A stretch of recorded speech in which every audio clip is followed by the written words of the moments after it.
Uh, Good evening, all the participants. I welcome you all to this webinar on very important topic, use of generative artificial intelligence for internal audit and assurance. I welcome to our Vice Chairman, CA Charanjot Singh Nanda sir, today's speaker, CA Vikram Pandya sir, and the moderator, who is the corporate member of board as well, CA Nitin Hukumchand Agarwal sir. Now I invite our Vice Chairman, CA Charanjot Singh Nanda sir, to give the opening remarks. Thanks a lot, Aarti. A very good evening, ladies and gentlemen.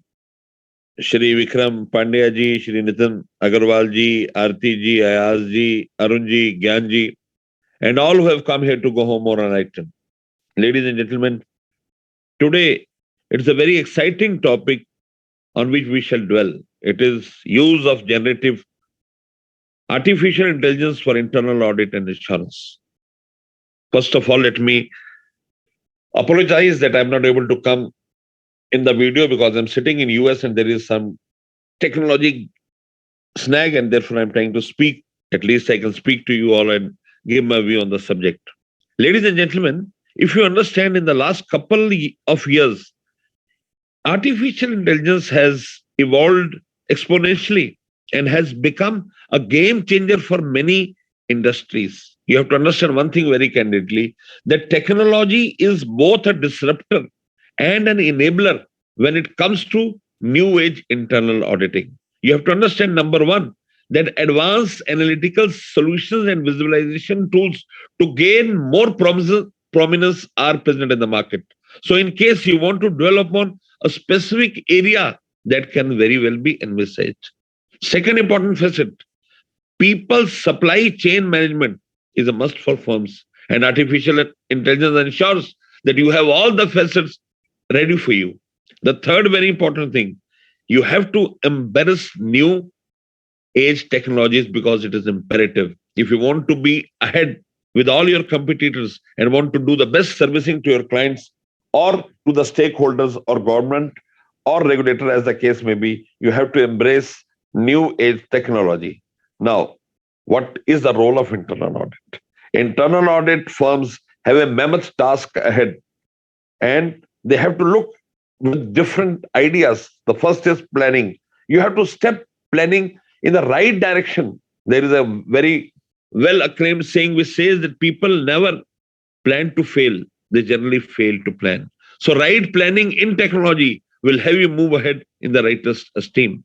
The second, risk assessment, very, very important, very, very imperative in today's times. A risk appetite is essentially of the management, but you need to do the assessment and ensure that the stakeholders are aware of the full facts. Step three, evaluation of controls and audit testing. You have to create controls.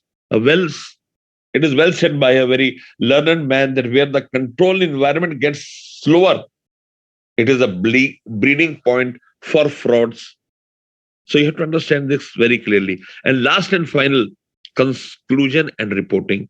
So you have to conclude what you have understood by use of technology and then report it to people for whom it matters. So, ladies and gentlemen, we have Mr. Pandya who would take you through all these small issues. I will not speak much. I would request Mr. Pandya to come and enlighten the gathering. But before that, I would like to say something about Mr. Pandya. Mr. Pandya is a chartered accountant and is Director of FinTech at SP Jain School of Global Management. And he also heads research at FinTech-focused VC fund, Verenium NextGen. He has authored several white papers, research experiences in banking, financial services, FinTech consultancy, and training domain. He is he has been a successful banker for more than a decade, where he has made significant contributions in financial investor strategy. He is been a visiting faculty at various prestigious global institutes, and his passion is to use technology to create value and worth for the community of internal auditors. I don't want to stand between you and Mr. Pandya, so I give the dais back to Aarti Bansal, who could take the proceedings further. Aarti, the dais is all yours now. Thank you.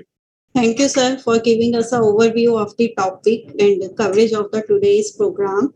Now I invite our moderator to moderate the session. Thank you, RTG. I just welcome to all on behalf of Board of Internal Audit and Management Accounting. As we know, the topic is related to this internal audit use of generative artificial intelligence. What is the actually, if you think from 1980 to today's our audit procedures, previously we were using to calculate arithmetical, we just use our own technique like this. Then this our calculator is inserted. Thereafter, sometime we are facing problem. This is then the computer is come in our audit process, but still we are depends upon key. We have to insert the data in the computer. So again, there is the accuracy problem is arises, and always then there is some involvement of men and kinds of this, and there is always a slow of the reporting due to the volume of documentations, limitation of time period, and it is sampling based audit planning, and there is always a risk is involved. So to minimize this risk, and if you see in each and every area, AI is now involved. Our Prime Minister is also working and meeting with some international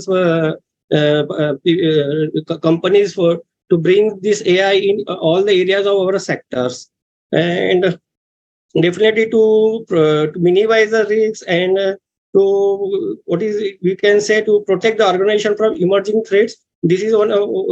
We seen that it is a very good area for our professional persons.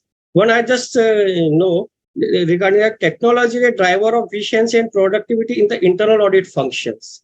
So just I just see from this, Vikram sir, what his knowledge just give our some ideas about this AI and how it can help in our internal audit. How can it reduce our audit risk in this respect?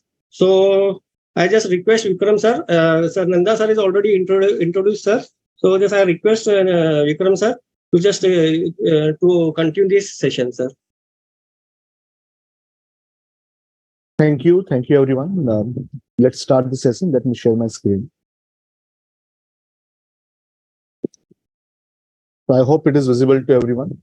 And I will very quickly just touch upon this basic theory. I'm sure everyone knows about this, that this is basically what internal auditor in general will really dread doing, because whatever you can see in front of you is completely document related. It is more iterative in nature, and it requires many a times not only looking at the data itself, but also you need to make sure that you are creating that narrative which you can communicate in a better manner. And the issue becomes that many times you are not able to stitch it together in a way that makes it very easy for management to consume, to all the stakeholders in a way, not only management, but all the stakeholders to consume. Not only that, you yourself spend so much time in stitching it together, you spend time in writing it, that you are not able to focus mainly on the main part of research and identification of issues. And not only that, sometimes you realize that while doing so, you are ending up spending more time in areas where you are not having expertise. In today's session, we are going to look at how use of generative AI can solve some of these tedious issues, and how can you enhance the scope of your audit, effectiveness of your internal audit, as well as making sure that your communication is crisp, clear, and to the point. So let's start. I will first start with the idea of what is a generative AI in nutshell, so that everyone at least understands what generative AI really means, because we are going to talk about generative AI throughout the curriculum or session at least. And today, when we look at generative AI, most of the people know ChatGPT. But the issue is that ChatGPT is one type of generative AI, which is called large language model, LLM. And then there are way too many large language models which are available in the market. But ChatGPT is very, very popular. So people know more about that. One more thing that you need to understand, remember, is that all this generative AI, whether it is related to large language model, which can generate text, or whether it is images that you can generate, or video you can generate, or text to audio that you can do, right? All these are the generative AI, different types of AI, but ultimately our focus will be on large language model, chat GPT and equivalent models, not everything. Coming to chat GPT itself, people think that, okay, it is very complicated piece of technology. Effectively, it is nothing but a technology which can identify next possible word very accurately, and that is how it is able to stitch together logically certain content, and we call that generative large language model. Now, coming to the real world scenarios where people may want to look at what are the interfaces that you have in order to use OpenAI. This, in case you have not used, you should know chat.openai.com. And I will also show you another platform which you can use in order to integrate directly OpenAI within your own system. So I will also demonstrate how to do that. And there are multiple different options that you have now available. If you are a free user, you get GPT 3.5 directly. And GPT-4 is a new version of that, much more capable, more powerful model. And within that, you have multiple options available as well, where you have default model, then you have browser with Bing and plugins version as well. What we are going to do is that we are going to first understand the basic capabilities of generative AI. We'll understand what is prompting so that we understand how to use that for internal audit in general. We will look at and explore multiple areas of internal audit where you can suitably modify the prompt and then apply your learnings, what you are learning today. And finally, we will see ready-made tools which are available, which you can utilize in case you are not aware about how to get it done, some of the stitching, which requires from APIs to, let's say, some other platform. Then you have ready-made platforms available, which you can utilize in order to work very quickly on the solution. Let's start with a very basic definition of a prompt. What is a prompt? So any generative AI model, specifically large language model, will require something what we call as a prompt. And prompt is nothing but set of instructions. And this set of instructions given to AI to make sure that our objective is effectively achieved.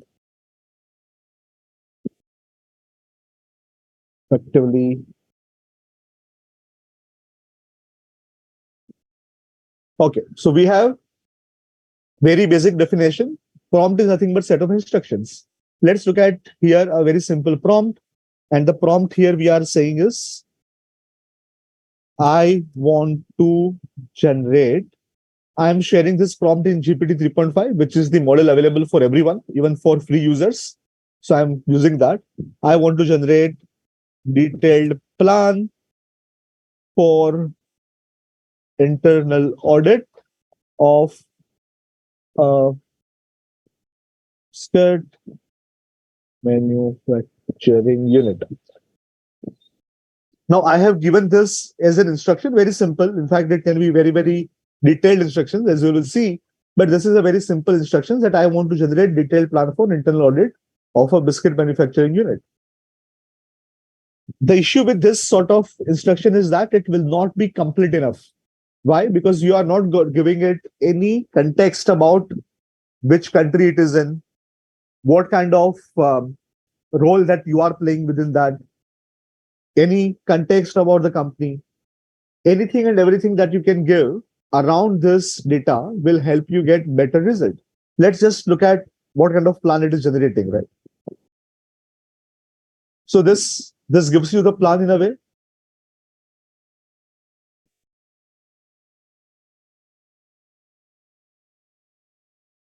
Okay, so you got entire plan created for you. But unfortunately, as I mentioned, because you have not given it a proper breakup of how you want to achieve the task, step by step, normally what you can see here can be generically applied to anything. But because you want to make sure that it is able to give you specific item related to a company, etc., or regulations or auditing standards which are relevant for that country, you need to specify certain context more in detail. Now, if I were to give this context, as we call it, this is the context window. And when I want to give this context more in detail, I can simply select this again and say that, okay, there are two ways of doing it. First, I will do this manually, and then I will help you out with another method where even if you don't know how to get it done, you can easily create certain good quality prompts. Okay. So I'm going to first write it on my own to demonstrate how to write a better quality prompt. Consider Indian auditing standards. The company has 20 branches and 300 plus employees.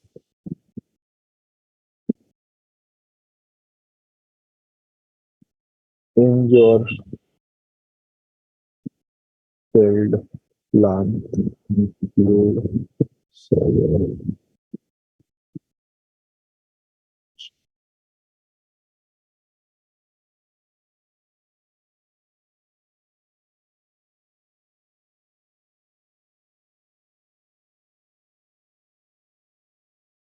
Okay, so I have just included certain additional data point, and including them, now you are able to get somewhat better results. And you can see that if I wanted, based on my understanding and based on my experience, if I want to include certain things specifically, I can definitely get much, much better output than what otherwise you will get if you just put one line. So if you put one line, you have got some output, but with contextualization of what you wanted, specifying what exactly and how you wanted. Of course, I've given some arbitrary example. You can enhance this example with whatever context you want to provide or whatever experience you have had with that company in past. And without naming that company or without providing any context, you can get the entire data available for you. And you can see that it is much, much detailed. I can continue generating, and you can see this option means that it cut off in between, so I can regenerate from the remaining part. And you can see here, right? Now, if I just want to focus, and this is the, in a way, follow-up question, if I just want to focus on create checklist based on Indian auditing standards on internal audit of this company. Now, the moment I have written this much, again, it will use the context that I had given earlier. And based on that, it is giving you that sort of a checklist. But remember one thing, this effectiveness of this checklist will be much more if you just look at one of the segment. Here you can see that it is generating some text, but because there is a limit on how much it can output, it is much more better if you provide one segment at a time. And if you were to look at the quality of that, if I give one segment at a time, then you will see that it is much, much better. Create a detailed checklist for the following area.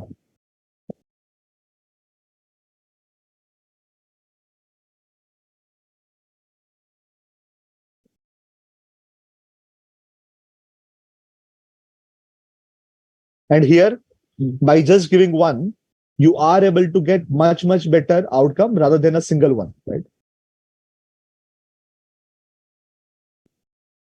Coming back to what I was referring to earlier, that what if you don't know how to get the complete output without modifying this prompt, as we call it. Interestingly for you, you have tools like Prompt Perfect, and this tool can help you out by providing a simple prompt which you believe is good enough for you, but AI will not be able to get better output. So you can use tool like Prompt Perfect in order to provide you a simple prompt, and you will see that by providing this sort of simple prompt, I can generate the detailed optimized prompt for ChatGPT, which will automatically make my inquiry much, much better.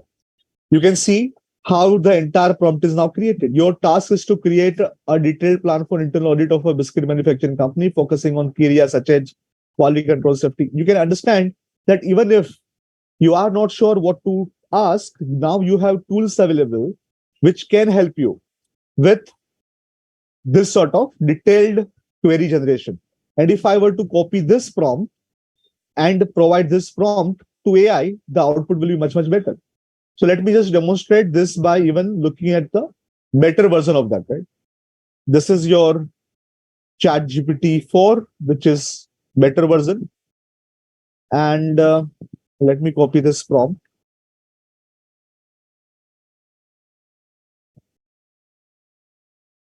And you can see this detailed prompt will be much, much better in terms of the output, along with the model that you have.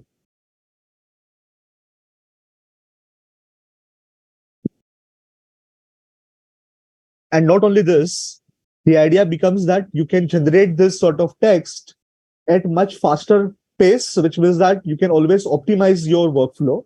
It is not that you are blindly relying on this. It is just that you are augmenting your task by giving it to AI, and then you are reviewing the work of AI.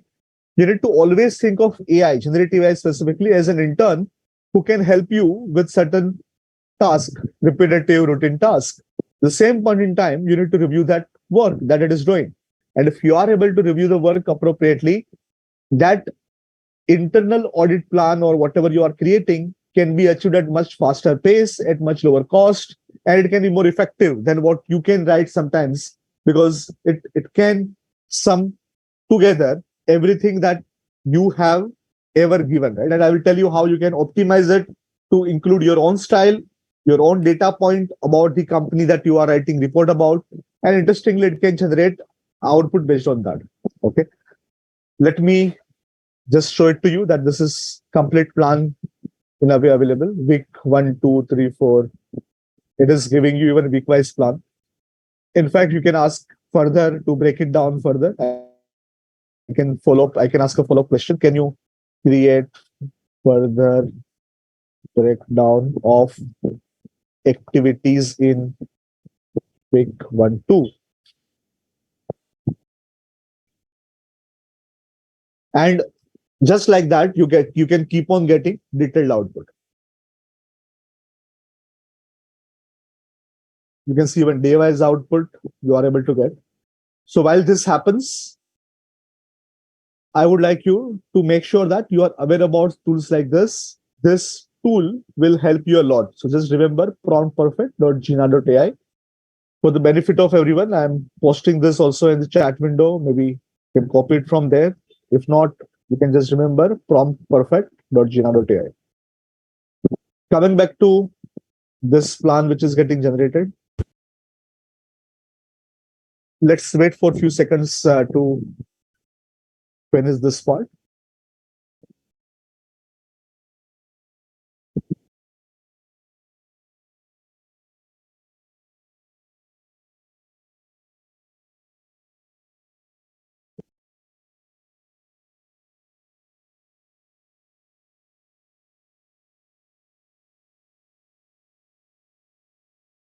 Okay, so now it is done. As I mentioned, the most critical question that you may ask, how can I provide my data?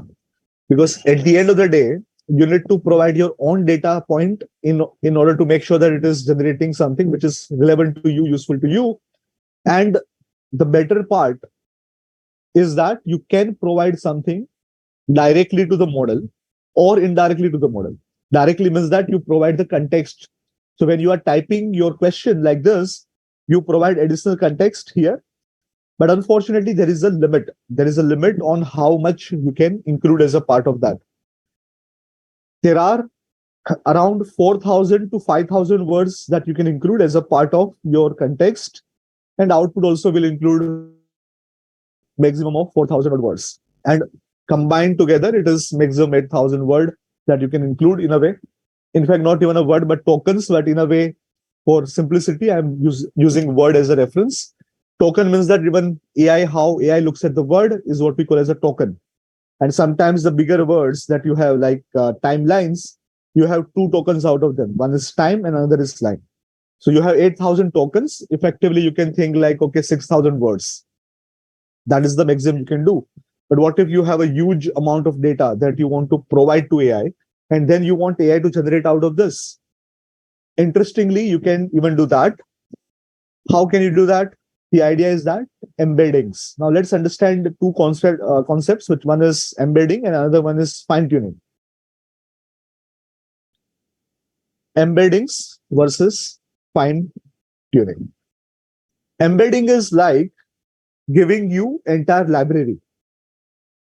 And once I give you the library, you can go to some section. As a librarian, you know, for example, where is what. You can get that data. You can simply read that out. That is what embedding does. Embedding is like a second brain in a way. Your model is already there. Generative AI model like ChatGPT is already there. You are not touching the model. You are simply creating another repository of knowledge. And that repository of knowledge is available to the model to look for or to search from. Once you are consuming that data, this model is using its own intelligence to stitch it together and you are getting the output. That is the fine tuning. I will repeat again, embeddings, not fine tuning. That is the embeddings, and embedding is similar to referring to a library of data rather than providing expert opinion. You are just reading it out from the content that you have. Fine tuning, on the other hand, is more about specialization. So if I were to give enough material to someone who is having experience and somebody who has enough knowledge about the topic, for example, some medical doctor who is there, that doctor knows how to diagnose the entire disease, and you are giving the data, you are giving enough information to them, and based on the understanding, they are able to give the output. And that output is what we call as a fine-tuned output. So your model, your AI model is not capable of giving you medical output the way a doctor may give, but by fine-tuning it, you are able to get that output done. So in your case, embedding is required as well as fine tuning is required. Because when you are getting output in the format that you want or the style in which you want it, that style transfer is required to be done using fine tuning. Let's take an example and I will show you a couple of quick examples. Let's talk about Indian auditing standard.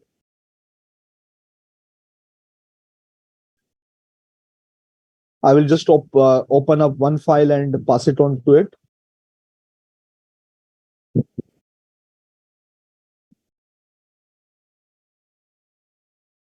Okay, I will show you two interesting ways in which you can do this. One is the plugin method, which means extension method. On Google Chrome itself, you can directly use it. And second one is directly providing this entire page to the AI. And you can see here, if I were to look at one of them.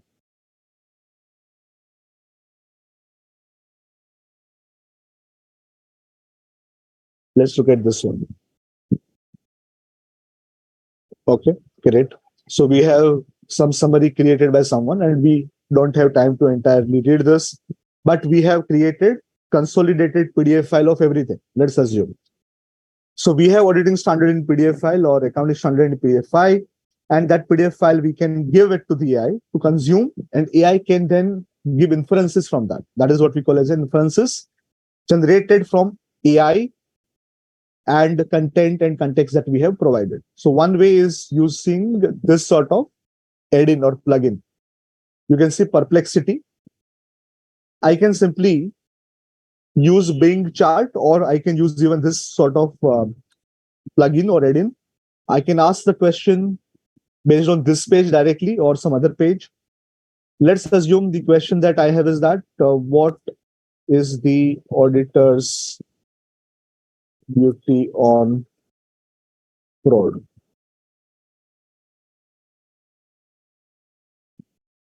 And you can see that based on exactly the context of the page, you are getting the answer, right? And this is what we call as a embedding. in this case, this page is getting embedded in AI model and it is answering based on the context of this page. Okay. On a real-time basis, it creates the embedding. It is able to answer based on that. Now I can even ask this entire question on this domain, which means that I can ask which auditing standard here, because the question is not changed, it is answering based on everything. You can understand that if there are multiple standards which are applicable, interestingly, you can even get the answer from that. And that becomes very, very useful because suddenly you are able to contextualize not only one particular accounting or auditing standard, but everything together. Just imagine that you are doing this for the purpose of taxation or accounting or whatever else. You are able to generate this sort of output and you are able to cross-link, cross-reference everything together so that when you are generating the output, it is always in reference to what all you need to consider. Not only one part of the puzzle, but entire jigsaw puzzle that you can see together. Let's look at another question, which auditing standard deals with the management disagreements. Okay, let's talk about this, right? So here you can clearly see that it is not clear because I specifically had given this sort of question where it is not directly available from the contextual description that I have given, but still it is able to identify that here is a brief overview of different auditing standard mentioned in the search result, agreeing in terms of agreement, auditor's responsibility, so on and so forth. So while it is sometimes not able to directly identify because your query is vague, it is still good enough to give you the complete picture, combining multiple things together. Now let me ask a very simple question on top of that. What is the audit plan and what are the best practices? And here you will see that again by stitching together multiple things, it will be able to generate this answer. And you can see the references which are given. You can click on the references and you can visit those pages. So hopefully this part has become very clear to you all. Now we will jump on to the next part where you are embedding this directly and you are creating your own bots so that you can give it to your customer, clients, your employees, anyone and everyone, right? Now, in order to do that, you can simply, again, now convert this into PDF file or download PDF file. Let me see if I can look at the PDF file directly.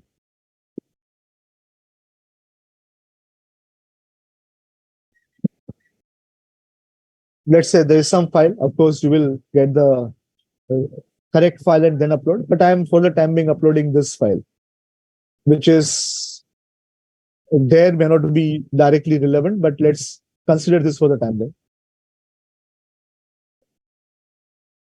I'm saving this on the desktop. And here is the tool that I can use, getcoded.ai, where I can simply create my knowledge repository. I can go to content. I can create knowledge repository. For example, auditing standards.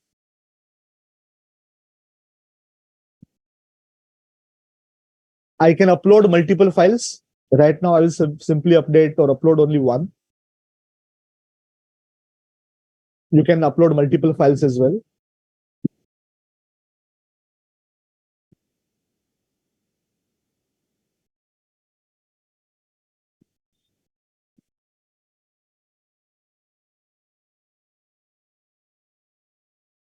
And here you can see that you are uploading this file and it will automatically embed that file for you to query. And you can chat using that, right? So if I were to ask questions here,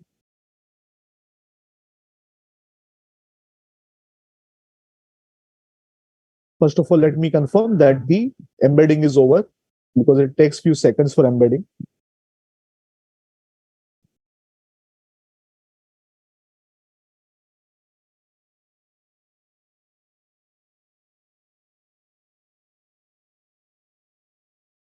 I think maybe the size is more. In the free plan, you have limited size availability.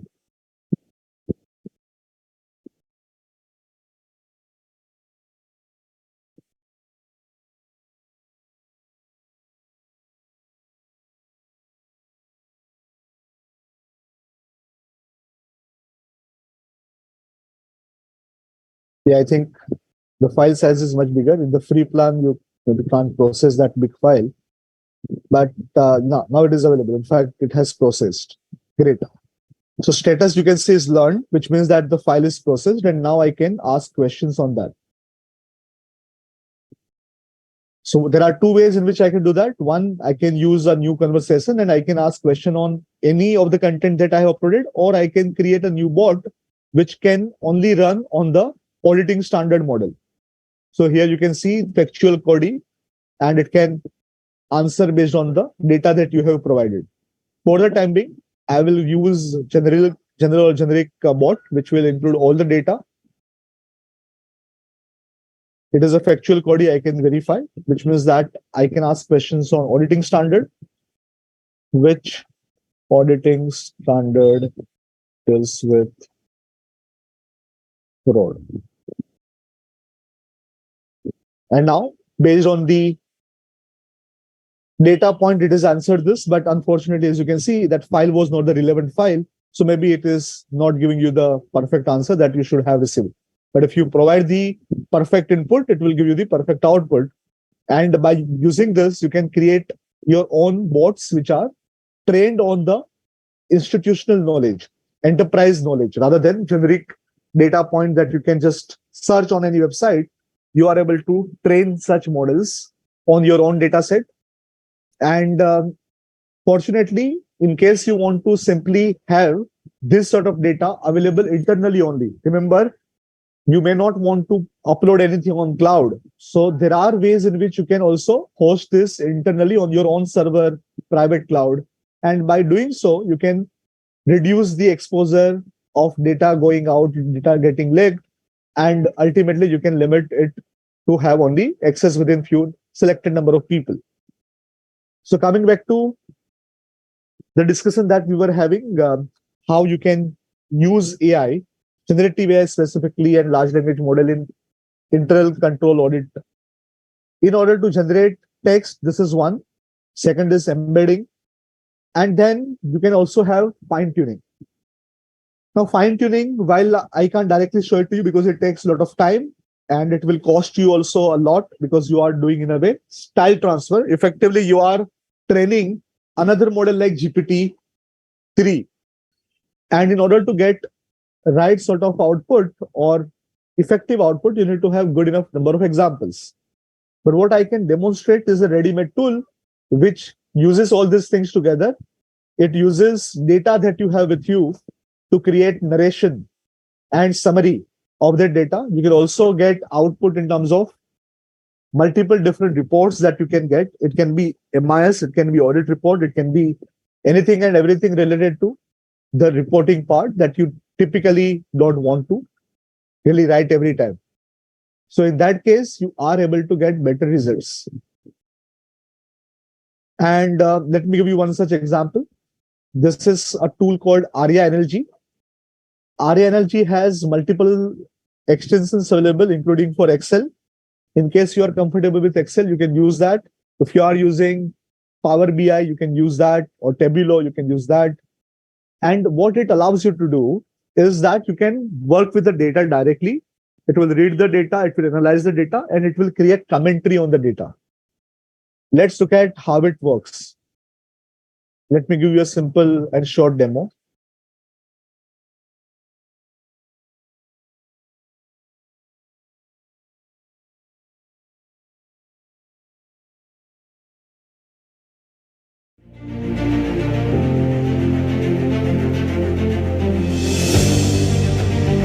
ARIA, Natural Language Generation.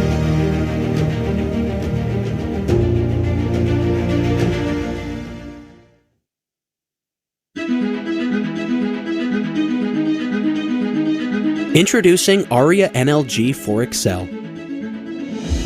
A true game changer from ARIA, the global leader in natural language technologies. Aria's amazing, simple add-in brings the power of language to Microsoft Excel. Aria's advanced NLG algorithms and linguistic modeling analyze the data and instantly create expert narrative that explains and summarizes the key insights contained within the Excel spreadsheet. As you can see here, from the data that you have here, balance sheet or P&L, it can be anything.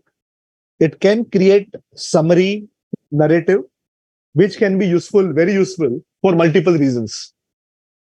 And it becomes very easy to have something which can create this narrative based on the ever-changing data. Because typically you can only generate narrative when the data is finalized. But here, this is a dynamic data. You can have factory-wise sales, you can have sales division-wise, or you can have department-wise update that you need to provide. And once you change your data, automatically, even the summary changes. And this is by using generative AI and the training that they have given to the model.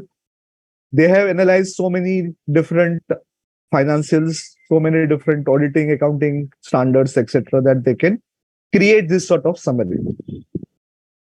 And whenever we talk about data points, these data points can be anywhere. This can be in your ERP system.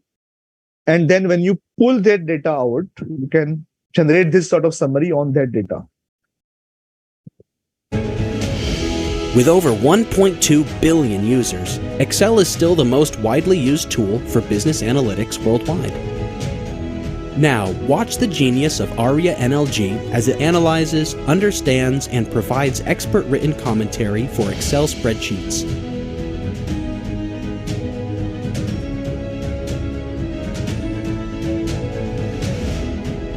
Once the text is created, it can be formatted within the spreadsheet any way you'd like, or exported to PDF, Word, PowerPoint, or anywhere else you'd like. Instant, expert commentary in an Excel spreadsheet with a simple click of a button. A global game changer from Aria. Okay, so I hope you got the idea that how it works.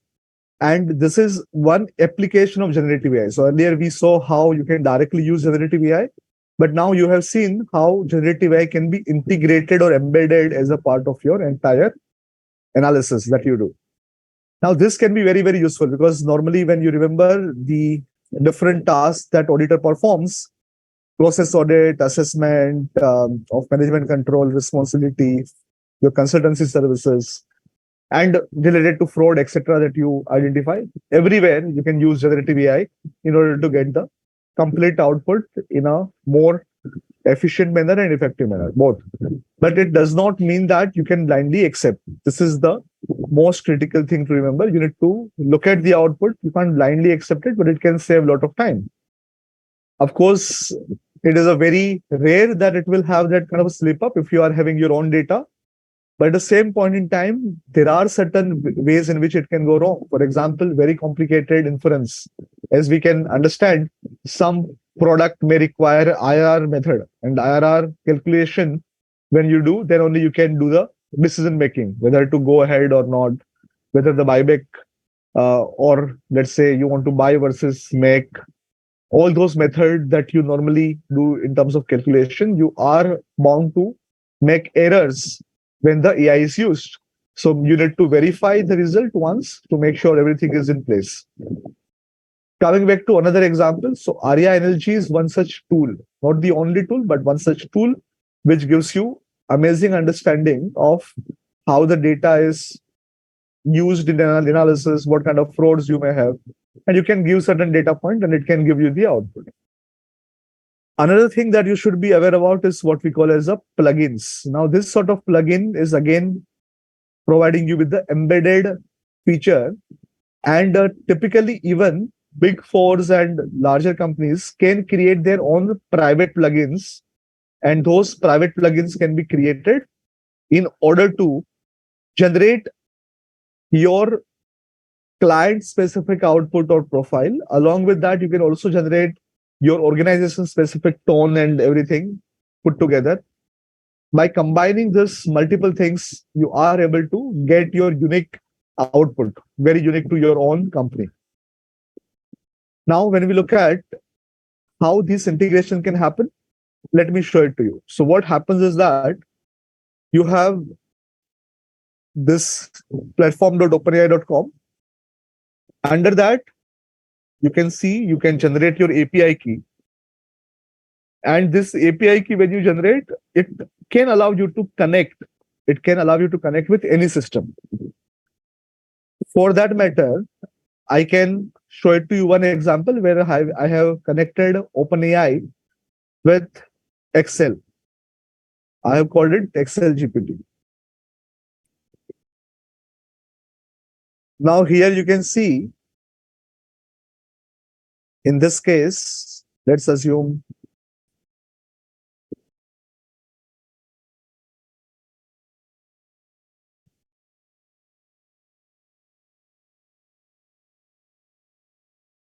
yeah. So within this, I can write anything, create a detailed audit plan for biscuit manufacturing company in India. Follow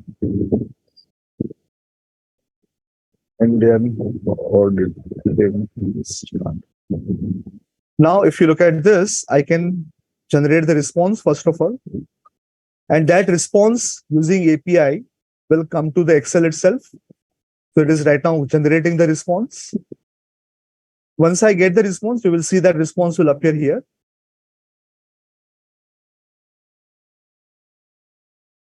So you can see review XYZ. So it is much bigger. And interestingly, I can now create even more detailed plan out of this.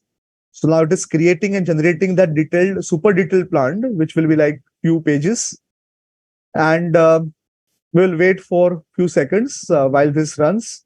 Meanwhile, we will discuss another topic. It will take few minutes to finish this entire detailed audit plan. It will cost you, let's say around 10 rupee or to generate this. But at the same point in time, it can be very useful. And I'm generating this entire thing in Excel. It will get exported into a Word file with a proper formatting. And after that, I can send it to someone after reviewing step by step, whatever it is.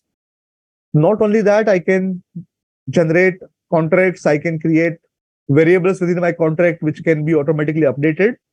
And all these things I can do within Excel because Excel has that functionality of combining multiple systems together. I can get data from my ERP, I can get data from my vendor, and then I can merge this together to send the proper query to the OpenAI. OpenAI generates the plan, and I can create and use that plan for my audit. So while this works, we will move on to the next point. So where this APIs that you generate, you can combine it in any system. And Arya, for example, also use APIs in order to get things done. Coming to the next point, which is how the fraud identification typically happens. Now, there are multiple ways in which generative AI, along with different statistical model, can really help you here. One such thing is called a BigML, bigml.com. Here, I will give you example of credit card fraud or in a way, credit card related issues, but it can be any fraud for that matter, doesn't matter. I will demonstrate how it works, how easy it is to use that.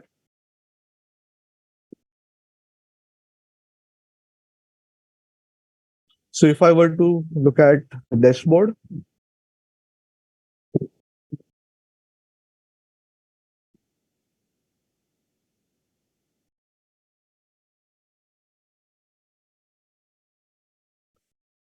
so here you can see that I have uploaded some credit data, which is uploaded through here. It is just the CSV or any Excel file that you can upload. In the file that you upload, you can have the last column. I will repeat, the last column, which can help you identify the category or classes that you are trying to identify. In this case, it can be fraud or non-fraud. As simple as that, right? In my data that I have, I will show it to you. The last one which is there is the classification. This classification is in the category and it is good or bad. Okay. And if I were to look at the data set which I have from these classes, I can simply do one click and I can do the supervised machine learning or unsupervised machine learning. Here in unsupervised machine learning, you can see anomaly detection. When I click anomaly detection, you will see that it is running. And once it is complete, I can look at the anomaly detection. It is still processing. And from my create data, I can identify if there are any anomalies, right? So here you can see that you have multiple data points and the top anomalies are given to you. Anomaly score is this, and you can further dwell deeper into that by looking at anomaly score, anomaly batch processing, etc. So here I can say, given this data point, what is the anomaly score of that transaction? Now, this can be any transaction. It can be, let's say, the payment that you have made for some machinery. And let's assume I'm using that data point in order to calculate the score of the anomaly. And I can have a threshold. So, for example, here it is 57.78%. And I can have board approved policy that any anomaly score which is more than 60%, I will not allow it to go through. I will deep dive into that anomaly. I will try to identify the cause. Or I can have a 50% threshold. Based on the threshold that you decide, you will need to have a documented policy, well-documented policy that this threshold is adhered to, and you are following your own policy every time. Okay. And you can see even the weights which are available to you. Classification has this percentage of weight in anomaly, so on and so forth, right? And if you change good to bad, etc., this will not change because it is on the class. But the final output will change. So if I run this score again, rather than 58 odd percent which you saw earlier, now it is 56%. And this is how you are able to predict certain things. Now coming back to what we were doing here, it is still running. So I need to still wait to show it to you, the output. Meanwhile, let me show you one more example of this.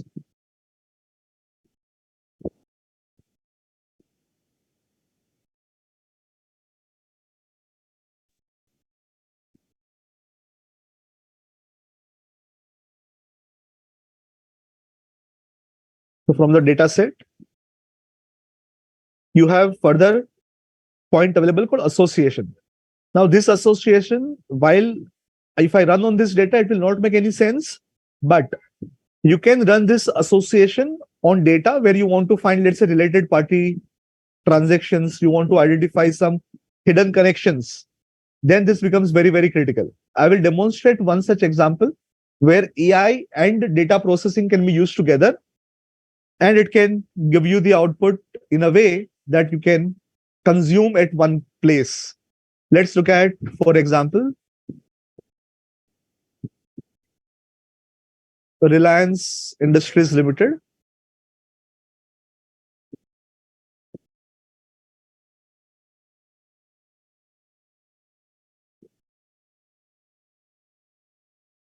So you can see this is the company detail, and here is the company network. And this helps you with how things are interconnected to each other. If I expand this, it will show all the different directors, and you can see it is a graph database representation. Alok Vinod Agrawal is a KMP. And if I were to expand this further, in case there is any further connection, I can use that as well. Let me show you this person who is director.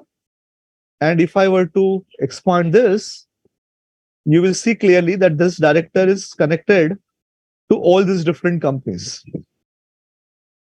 And if I further expand this, let's assume we look at this one.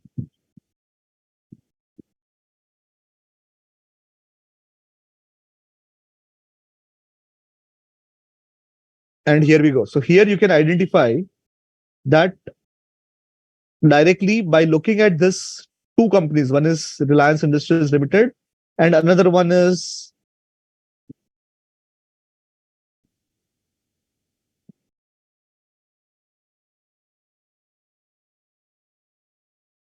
and to zoom in a bit. Yeah. So here I can identify that this person is connected in a way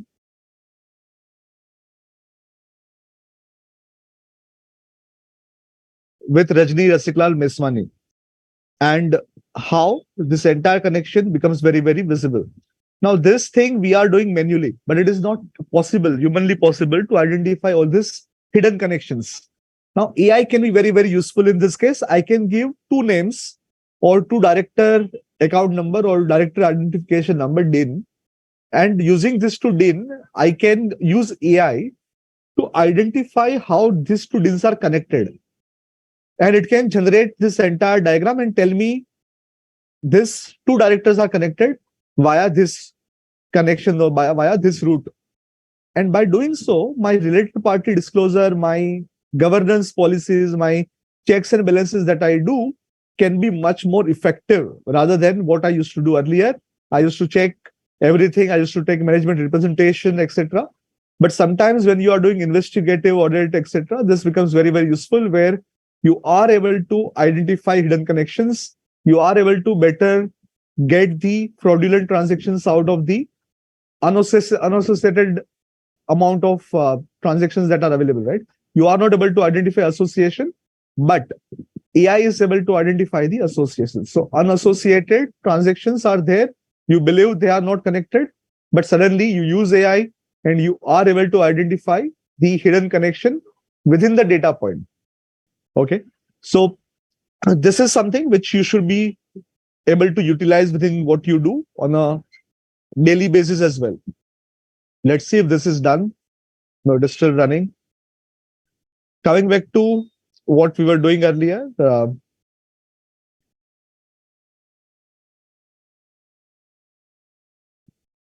and by the way, if you have any questions, feel free to ask.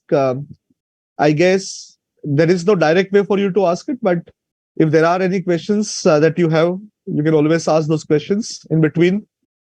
If you are not clear with any concepts, feel free to ask. Coming back to our discussion, in AI/ML, you have so many different tools which are available in the market, which can help you with your multiple different tasks that you have, right? First of all, you may want to identify the clients. And in order to identify the clients itself, you are searching for B2B databases. You are trying to search for tools who can tell you that this is the best possible connection that I have, who you can connect to get the output. Now, using the generative AI, again, you can simply utilize embeddings, as I mentioned. And using embedding, you can ask question, whom should I connect, right? That sort of question you can ask and you can get the output, which can be very, very useful in order to connect with that party. Now, how to get it done or how to create that sort of bot, let me share with you. First of all, you need to have list of connections that you have. So let's assume I am looking at some data.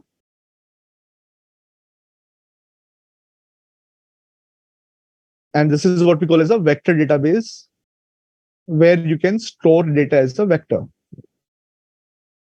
Within the vector database, you can upload your data, and then you can simply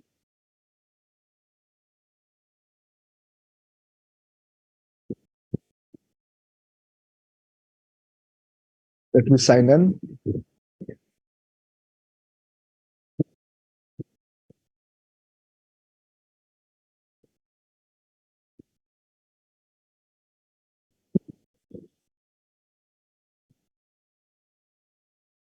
So here we go. You have contact.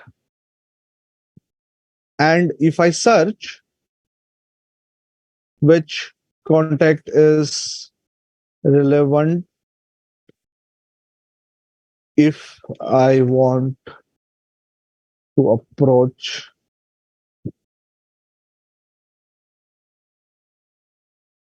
if I want to take audit engagement. Now, for example, this is the question. Now, this question can be anything for that matter.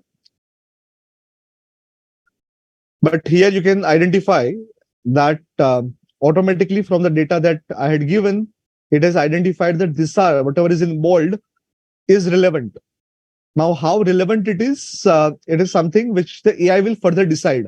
So right now, the data that I had uploaded contained all the context that I had, some 8,000 plus contact that I had uploaded. And based on that, it has identified that you may need to use this context. And now when you pass this context to AI, AI will be able to answer correctly. So what happens typically is that you pass on the context to AI, generative AI, once you do the vector search, and generative AI will be able to give you your answer that yes, out of this data, this person is most relevant person for your query that you have asked.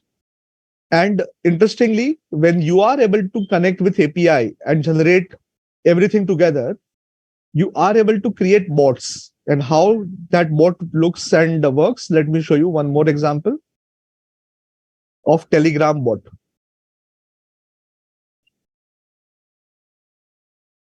Now, in this case, using Telegram,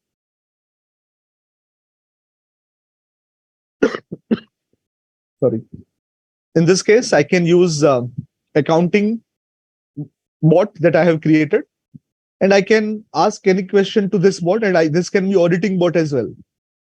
What you need to give is the context, as we discussed, embeddings that you need to provide, and you need to provide a proper prompt. So here, if I ask question that there is an entry where purchase of goods from ABC Limited on credit is wrongly recorded.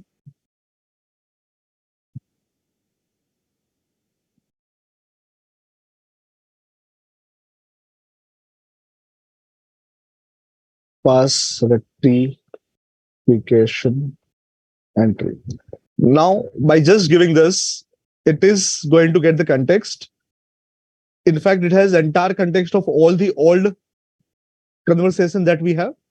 And here it is the output available. Sure, I can assist you with the correcting of this entry, debit account payable, credit purchase, narration, rectifying entry. It will also give you the output that, okay, what else you can do to make sure everything is correct. And this is how you can create interesting bots on social media. This can be even WhatsApp, doesn't matter. All you need to do is provide embedding and provide appropriate prompt and use appropriate tool to create your own bot. There are multiple ways in which people are using today generative AI for multiple different purposes, and bots are most sought after, easy to use tools where the end user does not require any training whatsoever. So this becomes very, very powerful because you can utilize that very quickly. Coming back to using certain tools within Excel, now it is done. So let me just show you the output which was generated. The entire audit plan that we spoke about is already generated and stored.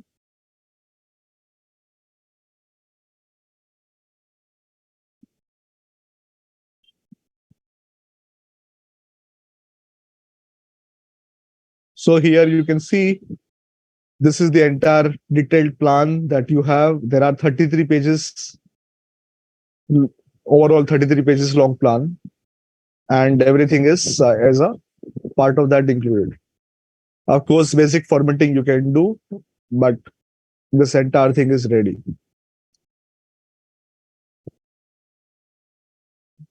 Coming back to what we were discussing on Excel, there are multiple tools that you can utilize within the Excel.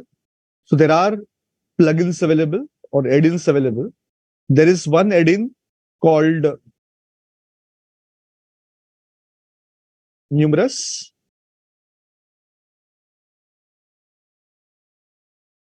Numerous.ai. When you add this plugin, it will be visible to you on your homepage. And there are three functions that you get: num.ai, num.infer, and num.write. So let's assume that you want to write something based on some text. You can use that directly within the Excel as a function, or you want to infer something, you can use that. Let me just create some random table and let's see how you can utilize that. Let's create a sample sales table.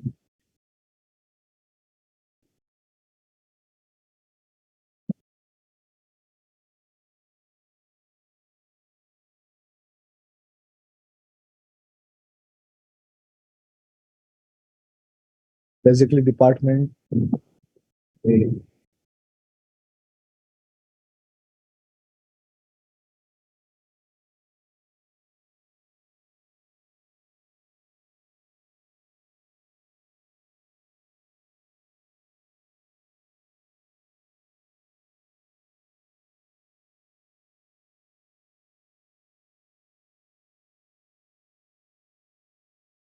Okay.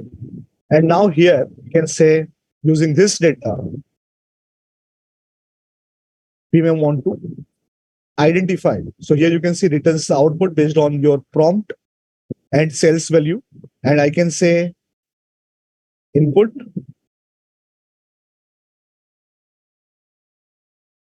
I have stopped video specifically because of the bandwidth issue. I will start later once this basic presentation is done. Because I don't know whether the video plays properly when I show videos because of that. While I can start my video, let me see if in case it is working properly. Not sure if it works. But sometimes quality goes down and it hangs a lot. Let me show it to you. So here is the input.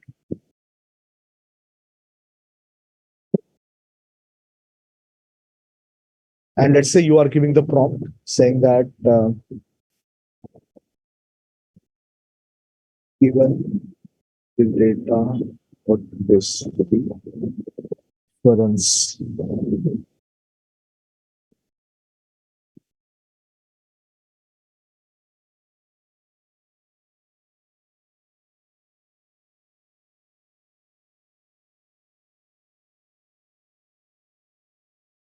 While it is calculating, I will use this.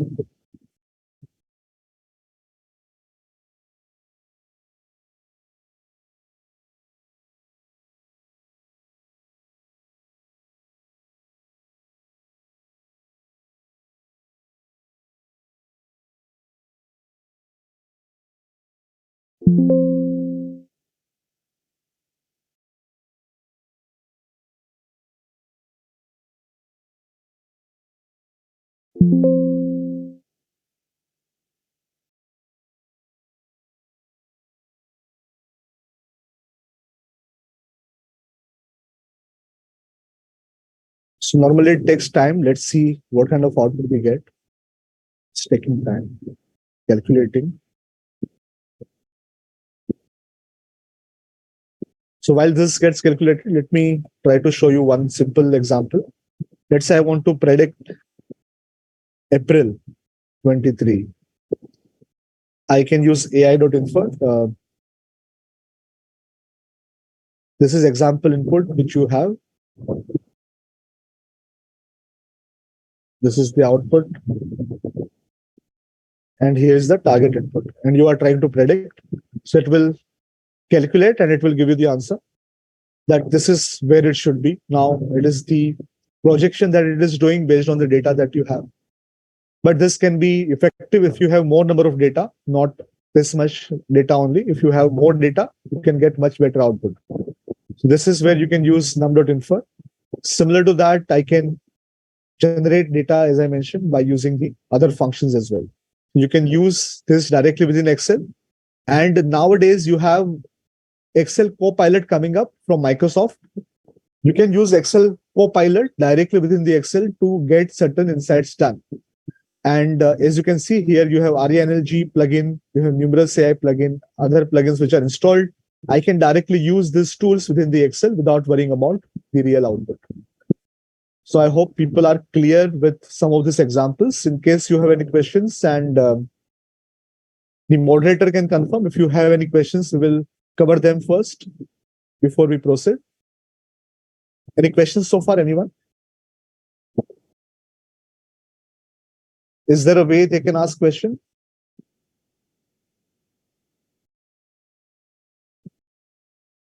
Because without Q&A, this becomes very monotonous. So I wanted to make sure that I can now cover more relevant things that they may have as a query, rather than just me telling them, okay, you can do this and that.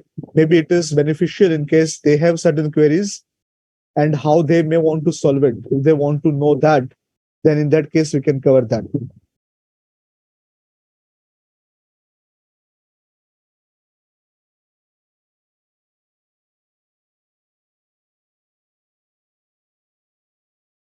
Nitinji, is there a way to identify the queries that they've asked? Yes, sir. Yeah. And I will recommend everyone to ask your own use cases. I will be more than happy to give you solution for your own use cases, because me giving you 10 more example may not be helpful, but solving your own use case may give some idea to each and every one of you. Right? It is much better that way. Sir, your present is very, very excellent, sir. And it is definitely very useful for our practice, for our professional persons, for our members. And especially, I just say that I am doing some forensic audit work. So definitely it will reduce our time, and even we can submit our reports timely, and it will reduce definitely the cost. And of course, there is always a risk. We cannot reduce, we cannot zero our risk, but it's definitely will minimize our risk. But sir, one question is that whether it is the AI is a mix of man and machine, or sir, it is totally, it's dependent. Just we are putting our data in a computer system and get the output. So when you are putting some data that we are searching in, like in Google, and get the output, but always there is a doubt of accuracy. So just there is one doubt, the accuracy of this output, and whether there is any parameter to get any output, sir. Correct. So that's why I said that it is better, in case you are worried about accuracy, it is always better to give your data. So the way we were talking about is embedding your data. Embedding means that you are giving your data bank based on which only you wanted to answer, so that there is no hallucination. Hallucination in large language model simply means that you are looking at some answer or output which may not be relevant to your query, or which may be completely inaccurate. But once you give your own data, you at least know that the output that you are getting is only based on your data and your data only. And that reduces that risk multifold. Not only that, but there are parameters available which you can use to make sure that the hallucination is close to zero. How? So there are ways in which you can even prompt it, saying that only provide the output if you are certain. For example, that will reduce the risk automatically. Further, I can show it to you in a way where you can identify that there are controls which are available, which many people don't know about. For example, this, let's take example of this. You have here temperature setting. Lower means that it will be closer to the text or context that you have provided. It will not hallucinate much. And if you increase this, it will hallucinate. So let me just give you some output. Let's say we are keeping it close to 2. And if I ask it to generate internal audit, what is internal audit? If I ask even this simple question, you will see that the output will not make any sense. You can see that it is completely useless in a way. And let me stop this, because the temperature is way too much and the hallucinations are much more. But if I reduce this a bit, and if I ask the same question, you will see the output which will be much, much better and closer to what you may want really, but it will not be able to imagine certain things. So if you want more creativity in the output, then it may not be the right way of looking at it, right? Let me show you one example by reducing this. You can see temperature reduced and the output is very crisp, clear, and what exactly you may want. Similar to that, you have this sort of penalty. So in case you want to reduce the recurrence of same thing again and again, you will increase the penalty. Frequency penalty is recurrence of same word, and presence penalty is a recurrence of same concept in a way. And based on this, you can make sure that your content which you generate is going to be in a way unique in terms of concept, in terms of thoughts that you are trying to represent. So these are the parameters which are available, which you can play around with to get certain output modified based on your requirement. Okay. Any other questions? Any questions that we have received from the audience so far, apart from this? No, sir. More questions? Okay, no more questions. Okay. No, sir. Interesting. I would recommend you guys to make sure that you ask all the questions that you may have, because as I said, asking your query or your question that you are facing and me giving a solution to that will be much more useful to everyone. So I think I will give you all 1 minute to ask your queries so that we can make this more interactive. I want to make sure that you get most out of this. I can share 5 hours worth of this same thing, but at the end of the day, you want to contextualize it for your own use case. Otherwise, whatever we do is in a way not useful.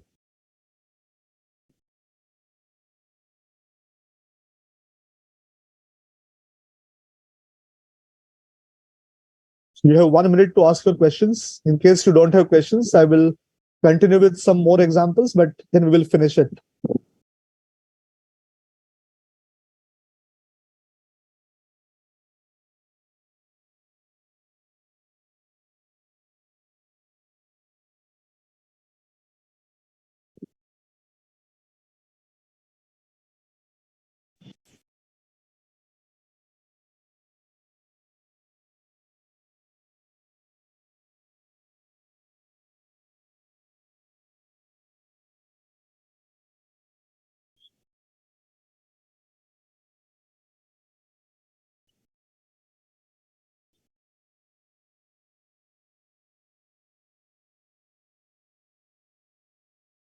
Do we have any questions so far? No such questions, sir. Okay, so we'll continue. I will give you a few more examples and then we will end, because you don't have any questions or you don't have any use cases that you want to discuss. In that case, we will finish the session slightly early. But I will give you a couple of more examples where generative AI, besides the text generation, which is large language model, how you can use them and create something which is totally unique, right? Now, in future, you will have virtual consultant, virtual internal auditors also. That is possible. And how can you achieve them? Whenever we talk about any avatars, as we call it, right? Digital avatar or any virtual avatar, you have two things that you need to worry about. One is brain or mind, which can give the proper answer, which we have seen. AI is able to generate meaningful answer, logical answer. So that part is solved. Second comes persona, which means that it should have its own persona. It should be unique in the way you are. Let's say I'm talking right now. It should be in a way unique, and it should be able to represent some style of that person, right? So that becomes a persona. And third thing becomes voice is part of the persona, but how you are presenting it, whether it is AR, VR within the virtual world, or whether it is simply your browser that you are using. It can be a mobile application. It can be anything and everything. So the presentation finally that you are using to interact with the avatar. So these 3 points are very critical. One is brain, which we have seen. Then second is persona, includes voice and everything. And finally is the interaction and presentation that you have. Now, interestingly, you have tools available today which can generate this completely on its own. One such tool is Synthesia. It is a tool using which, by paying, let's say, 1 lakh rupee or so, you can generate a realistic avatar of yourself. And it sounds like this. It looks and sounds like this. Hey, I'm Alex, and here's a quick Synthesia product demo. To begin, choose from a wide variety of fully customizable video templates. Then, select your preferred AI avatar. Now, type in text in over 120 languages. And choose a narration style or local accent. Next, start editing your video. Easily change colors to match your brand identity and upload your logo or other brand assets that you can reuse for future videos. Alternatively, you can choose from a library of millions of royalty-free media assets such as videos, images, icons, and more. Add your text and position everything easily thanks to the snapping function. And if you need, you can also add a soundtrack.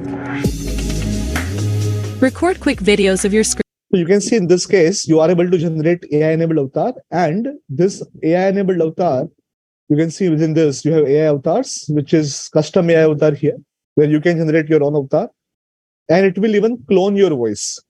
Now, you may not believe that, okay, how easy it is to clone the voice, but interestingly, even last couple of minutes of what I spoke is good enough for AI to clone my voice. Interestingly, let me show it to you. How it sounds, right? Just as an example.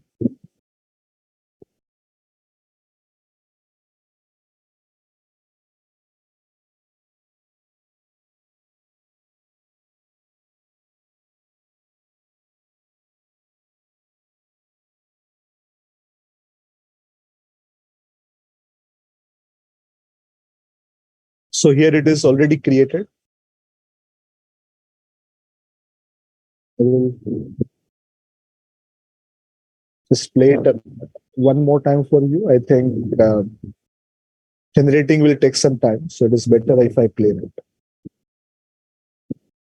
However, there are also several challenges associated with the use of LLMs in the legal and compliance fields.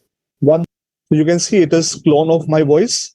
It took hardly a few minutes in order to generate this clone.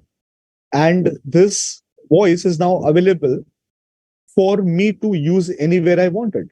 And interestingly, this data that you see can be AI generated, and my voice is applied on top of it.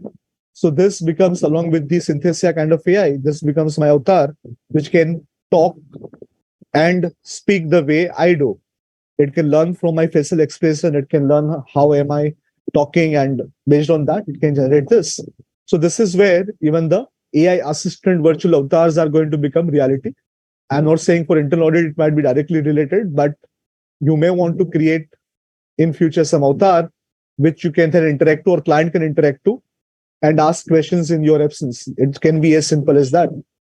And interestingly, you have even video creation tools which are available today, like Flicky, where you just provide the concept, it will generate the complete end-to-end video. And let me give you a simple example what I mean by that. So for example, I can start a new, let's say, internal audit. It is a video, so I create. And here I can say, video settings perfect. I will change this. Just a second. Yeah. Convert idea to video.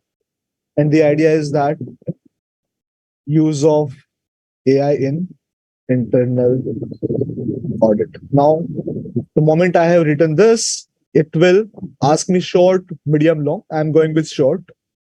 Let's see.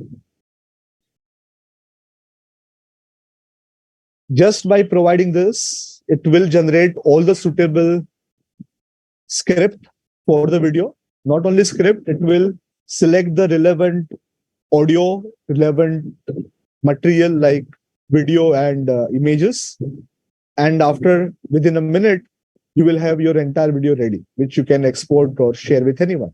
So this also creates your internal training and internal knowledge transfer very easy. It makes it very easy because you can generate these short videos, and by generating these short videos, you can make this sort of very quick shorts which anyone can consume, right? Let me just demonstrate what I mean by this.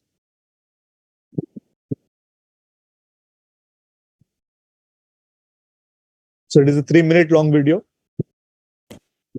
Use of AI in internal audit.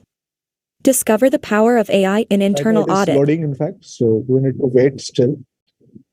But anyways, so you have this text which is generated, and you can change the video. If you don't want this, you can always modify this by saying that, okay, I want to search from the library, I want to upload my own, etc. And you can even generate AI art by asking it to generate AI related prompt you can give. You can say audit, a professional person conducting audit. And based on this prompt, it will generate the image as well, which you can use as a part of this video if you want. So I'm simply trying to highlight that with this sort of, yeah, here it is, right? And I can use this as an art. It goes directly within the video that I have. And there you go. So what I wanted to highlight is that today, the generative AI is changing the way we'll generate content, consume content, and ultimately how we can combine things together. And internal audit or taxation for that matter, accounting for that matter, is going to change forever. Just to give you a simple example of taxation, within taxation, the most critical part is to identify arm's length transaction within the, I'm sure arm's length pricing is required when we are talking about transfer pricing. And transfer pricing becomes very, very critical when it comes to how you can decide intercompany transfers or from HO to subsidiary. It becomes almost impossible for most of the people today to have reliable answer or output, which is very easy for everyone to consume. With embeddings that you have and with the power of generative AI, people can ask simple English questions and they can get the output of related arm's length price. They can get relevant related transactions that you can then benchmark with. That becomes very powerful tool. Not only that, but also classifying the expenditure. Now just imagine, we already have an accounting bot, but just imagine that you are giving your bank account statement to the AI. AI is able to pass all the relevant entries, create the books of account, and also give you the tax advisory. Interestingly, there are already bots available for taxation. In India, it is not yet available, but across the globe, I'm talking about AI-based or ChatGPT-based tool, which is already available across the globe. In India, people are working on that, but it can become very, very easy for end user to interact with. So even in taxation, you can have a simple interface or chatbot, which allows user to interact with the chatbot. Any questions so far? Nitin, you have seen people asking? No, sir. In that case, I think we can end because this is good enough summary for everyone to go through. Okay, sir. In case you have specific questions, I'm always encouraging them. Let's see in case anyone has questions in the next 2 minutes. Else we can take it to the conclusion part.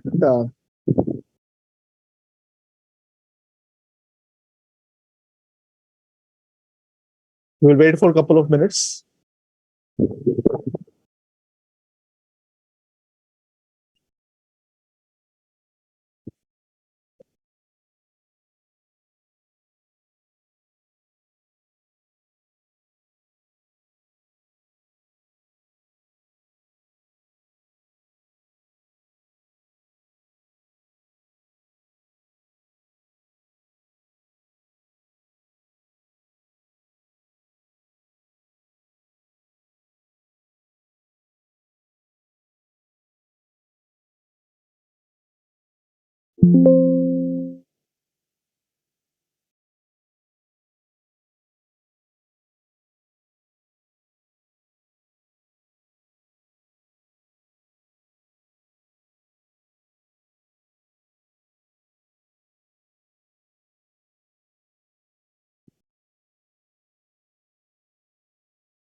Do we have any questions? In case not, then we can conclude. If there's no question now, sir, we can end here. Yeah. Uh, Conclude here. Thank you, sir, for coming and for nice presentations. And definitely, sir, today we are estimating that there is the initial to adopt this AI is very high, cost is very high, but definitely it will just able to whatever the firms are facing the problem of staff. Definitely, the initial cost and after this cost, definitely in the future it will overall benefit to the our professions, and definitely it will increase their office efficiencies and timely reporting. And of course, sir, your presentation is very nice, sir. And we like to hear you in future also, sir. And not in, sir, this we are like to invite in, sir, Kolkata. After I will discuss with our ERC chairman. And I very impressed with your presentation, sir. Thank you, sir. Thank you, everyone. Thanks. Bye.